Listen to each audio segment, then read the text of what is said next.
Growing up in an intensive public school system in California, I was blessed with a pretty wide array of resources available to me.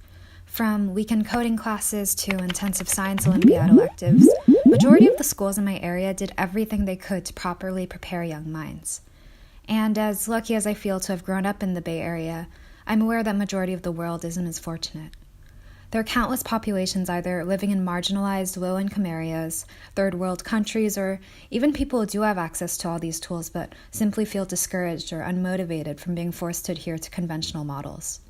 And as much as I praise the Bay Area on its level of quality education, it still fails to take mental health seriously a lot of the time. A sobering amount of suicides occur every school year from academic pressure, bullying, and other underlying problems. I believe that finding the right balance between challenging, useful material and adequate attention to emotional needs is absolutely crucial for driving our planet to grow. I'm currently a third year at SCAD in Savannah, Georgia, pursuing what I love in my studies as a UX designer. My name is Jen, and I'm excited to be applying to IXDA's 2018 Student Design Competition. My main passion lies in providing access to quality education for those who can't get it, prioritizing mental health, and rethinking the learning experience. The increasing influence of tech implementation has allowed quality material to be accessible to underprivileged areas. With projects like Loon and Aquila that project internet over areas that don't have access to it, online resources are becoming more and more accessible to the whole world. Google CS-GO, a volunteer program that teaches computer science mindsets to low-income middle schoolers through visual learning, is a great example of programs that can introduce advanced concepts in a digestible manner.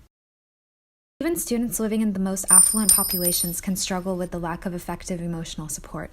Prioritization on mental health is crucial for children to grow into emotionally healthy adults. Emotional intelligence can be fostered at a young age through talking about feelings, whether they be happy or sad or angry or confused. Problem identification can also be helpful in fostering emotional intelligence. With the rise of AI, systems may be able to predict the emotional states of students by learning about their activity over time and identifying potential signs of depression, anxiety, and other mental illnesses early on. Finally, the current education system implements a one-size-fits-all model that was established in the Industrial Revolution. There are different types of learners out there, so systems could potentially provide different tracks to accommodate for different learners.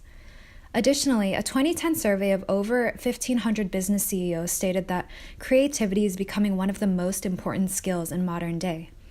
Many successful businesses practice the 20% rule, where employees dedicate 20% of their time at work to actively brainstorming and flexing their creativity. Providing different approaches to learning could help foster more creativity in students and help them approach their education in a more enthusiastic mindset. In the past, I've worked on an education assistant project called Bloom, which featured different ways to answer questions, learning tracks that could be determined through understanding individual interests, encouraging cooperation between fellow classmates through gamification, and fostering a warm student-to-teacher relationship. This was one of my favorite projects to work on because I feel like I learned a lot about listening to students and their need for an empathetic ear.